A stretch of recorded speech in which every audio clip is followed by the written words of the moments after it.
नमस्कार प्यारे बच्चों, मैं संदीप सर आपका अपने YouTube चैनल एसपी स्टडी में स्वागत करता हूं। उम्मीद है आप सब अच्छे होंगे। प्यारे बच्चों, आज का जो हमारा टॉपिक है क्लास 10 का रसायन विज्ञान MCQ 50 MCQ क्वेश्चंस हैं जो 4 मार्च को आपके एग्जाम में यहीं से आएंगे।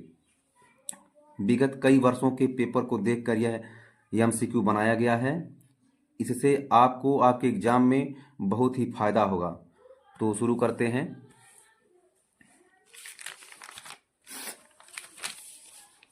जिसका पहला क्वेश्चन है Fe2O3 plus 2Al Al2O3 plus 2Fe। इस रासायनिक समीकरण को ये पूछा गया है कि ये कौन सा रासायनिक समीकरण है। संयोजन अभिक्रिया है, द्विविस्थापन अभिक्रिया है, वियोजन अभिक्रिया है या विस्थापन अभिक्रिया है। तो ये विस्थापन अभिक्रिया है। कौन सी अभिक्रिया है? विस्थापन अभिक्रिया है। हमारा दूसरा क्वेश्चन है लौह चूर्ण पर तनु हाइड्रोक्लोरिक अम्ल डालने से क्या होता है? सही उत्तर पर सही का निशान लगाइए। तो हाइड्रोजन गैस एवं आयरन क्लोराइड बनता है। क्या बनता है? हाइड्रोजन गैस एवं आयरन क्लोराइड बनता है। तीसरा क्वेश्चन हमारा है मैग्नीशियम धातु को मैग्नीशियम धातु का वायु में जलना एक उदाहरण है। कौन सा उदाहरण है? जब मैग्नीशियम धातु वायु में जलन करेगी, दहन करेगी तो रासायनिक परिवर्तन होता है। कौन सा परिवर्तन होता है? रासायनिक परिवर्तन होता है। इसका चौथा क्वेश्चन है ZnSO4 जिंक सल्फेट को जब हम रासायनिक समीकरण से अभिक्रिया कराते हैं कापर से, zinc sulphate ZnSO4 plus copper से रासायनिक अभिक्रिया किस प्रकार की है? यह अभिक्रिया किस प्रकार की है? तो यह अभिक्रिया विस्थापन अभिक्रिया है। कैसी अभिक्रिया है? विस्थापन अभिक्रिया है। अगला क्वेश्चन है रासायनिक समीकरण BaCl2 barium chloride plus H2SO4 sulphuric अम्ल को जब हम अभिक्रिया करते हैं तो BaSO4 plus 2HCl hydrochloric acid बनता है। ठीक, तो पूछा गया है यह कौन सी अभिक्रिया है? अवक्षेपण अभिक्रिया है। कौन सी अभिक्रिया है? अवक्षेपण अभिक्रिया है। कौन सी अभिक्रिया है? अवक्षेपण अभिक्रिया है। इसे हम द्विविस्थापन अभिक्रिया भी कहते हैं। क्या कहते हैं? द्विविस्थापन अभिक्रिया भी कह सकते हैं। अगला क्वेश्चन है 1 बिलियन नीले लिटमस को लाल कर देता है, इसका पीएच मान क्या होगा? जब कोई बिलियन नीले लिटमस को लाल करता है तो उसका पीएच मान 6 होगा। क्या होगा? 6 होगा। पीएच मान कितना होगा? 6 हो जाएगा। ठीक, आपको एक ट्रिक है एनिल अम्ल नीले लिटमस को लाल कर देता है। अम्ल नीले लिटमस को लाल कर देता है। अम्ल नीले लिटमस को लाल कर देता है, ये ट्रिक है। अगला क्वेश्चन है निम्न में से कौन सी गैस को ताजा तेल के नमूने के लंबे समय तक परीक्षण या भंडारण के लिए उपयोग किया जा सकता है? तो हीलियम या नाइट्रोजन।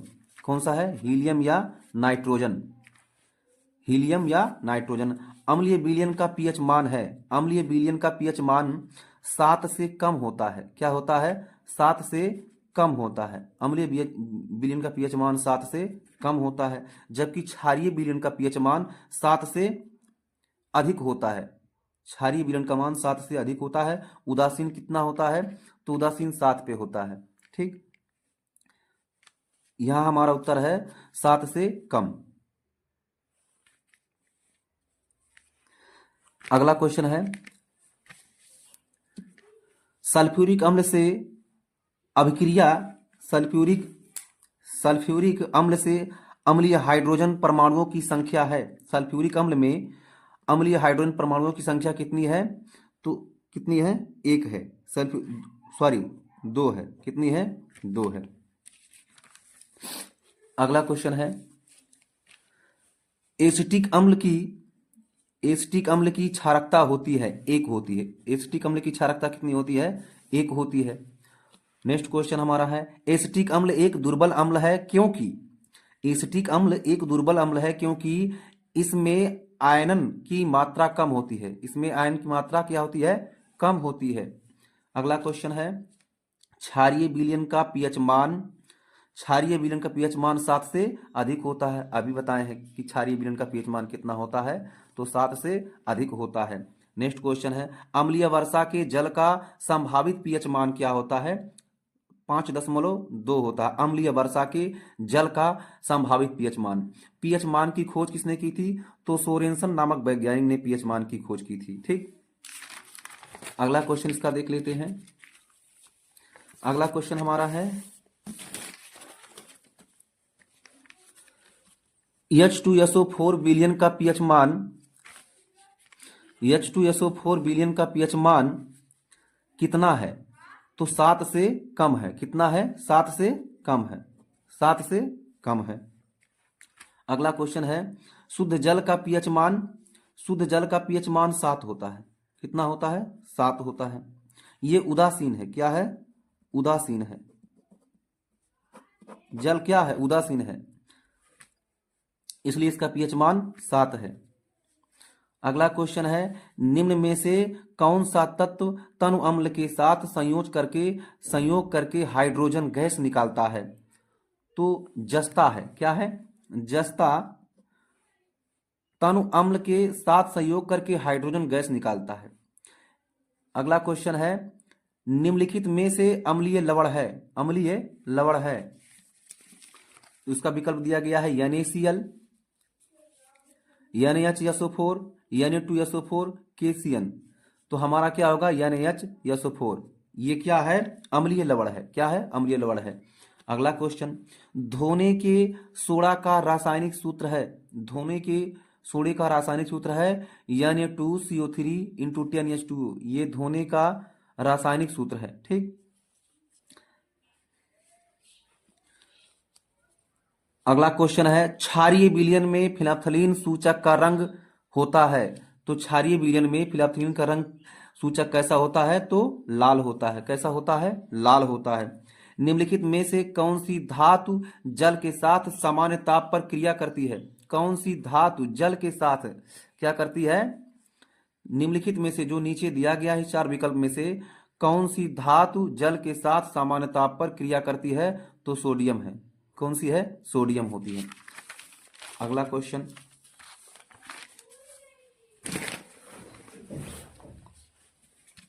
हमारा अगला क्वेश्चन है लोहे के फ्राइंग पैन को जंग से बचाने के लिए निम्न में से कौन सी विधि उपयुक्त है?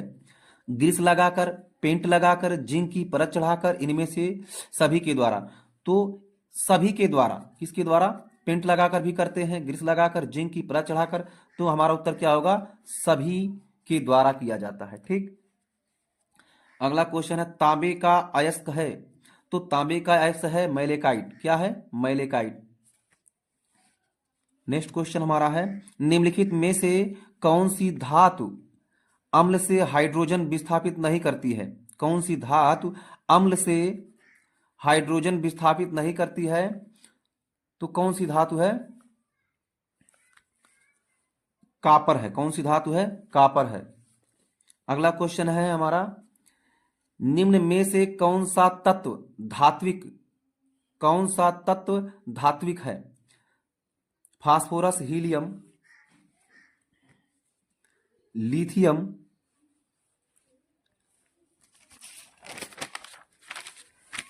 सल्फर। ठीक, तो इसका आंसर क्या है? लिथियम है। क्या है? लिथियम है। तो प्यारे बच्चों हमारे चैनल को लाइक करें, शेयर करें, सब्सक्राइब करें। ये जो बहुविकल्पीय प्रश्न बनाए गए हैं 4 मार्च को आपके एग्जाम में वही हूबहू मिलेंगे। ज़्यादा से ज़्यादा शेयर करें। अगर वीडियो आपको ना समझ में आया हो तो पुनः इसको रिपीट करके देखें। लाइक करें, शेयर करें, सब्सक्राइब करें। अगला क्वेश्चन देखते हैं। अमलगम होते हैं मिश्र धातु होते हैं। अमलगम क्या होते हैं? मिश्र धातु होते हैं। ठीक, जर्मन सिल्वर में कौन सी धातु नहीं होती है? जर्मन सिल्वर में कौन सी धातु नहीं होती है? Copper, zinc, silver, nickel. तो इनमें से कौन सी धातु नहीं होती है? Ag से चांदी होता है। ठीक, ये Ag एंटीमनी है, उपधातु है, अधातु है, धातु है, क्रिय गैस है। तो एंटीमनी हमारा क्या है? एंटीमनी हमारा उपधातु है। एंटीमनी क्या है? उपधातु है। बंकमिस्टर फुलेरिन एक उपरूप है। अगला क्वेश्चन, बंकमिस्टर फुलेरिन एक उपरूप है, अपरूप है, अपर रूप है। तो फास्फोरस का है कि सल्फर का है कि कार्बन का है कि टिन का है? तो ये किसका है? कार्बन का है। किसका है? कार्बन का है। किसका है? कार्बन का है। अगला क्वेश्चन है, एल्काइन का सूत्र है। तो एल्काइन का सूत्र क्या है? C3H4। C3H4 ये एल्काइन का सूत्र है। नेक्स्ट क्वेश्चन, एथेन का आणविक सूत्र C2H6 है। इसमें 7 संयोजन आबंध होते हैं। कितने होते हैं? 7 सह संयोजक आबंध होते हैं। कितने होते हैं? 7 सह संयोजक आबंध होते हैं। ठीक, अगला क्वेश्चन, एथिल एल्कोहल का IUPAC नाम क्या है? एथेनॉल है। क्या है? एथेनॉल है। आपसे यह भी पूछा जा सकता है कि IUPAC का पूरा नाम क्या है? तो international union pair applied chemistry. ठीक, ये IUPAC का पूरा नाम है।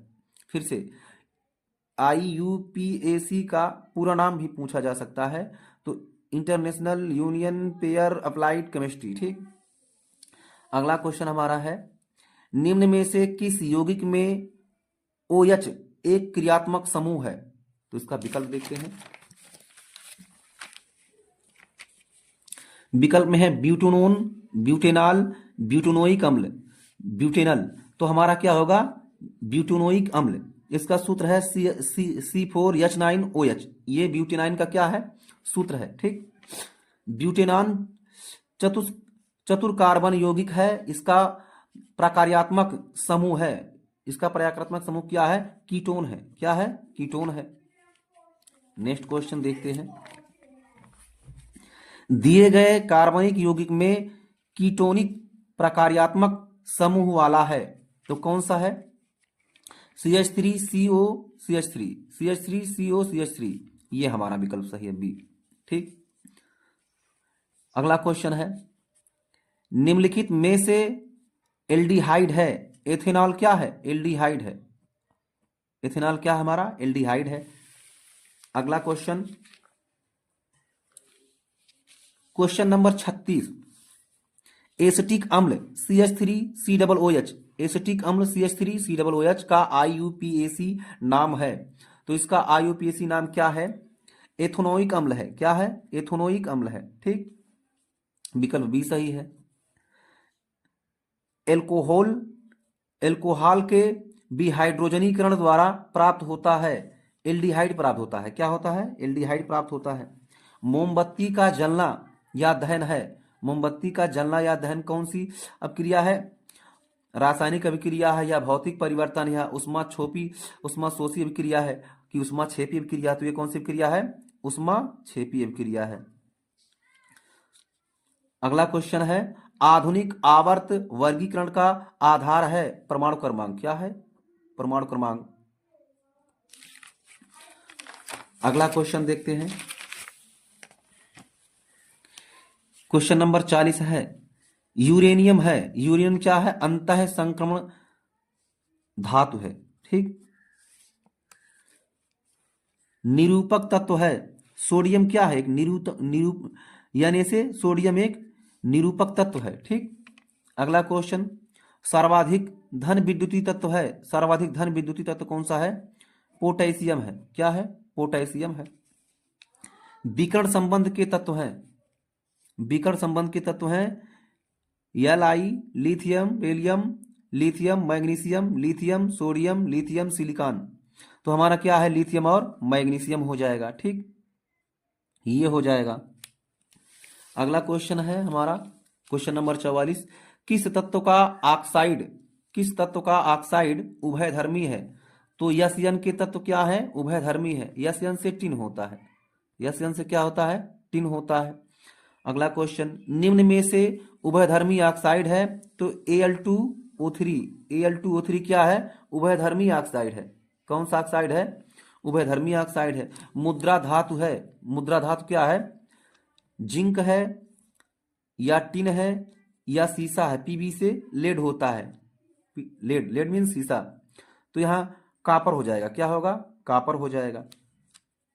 तत्व जो क्षारीय ऑक्साइड बनाता है का परमाणु क्रमांक है, उसका परमाणु क्रमांक कितना है, तत्व जो क्षारीय ऑक्साइड बनाता है का परमाणु क्रमांक है 19 है, क्या है, 19 है। अगला क्वेश्चन देख लेते हैं।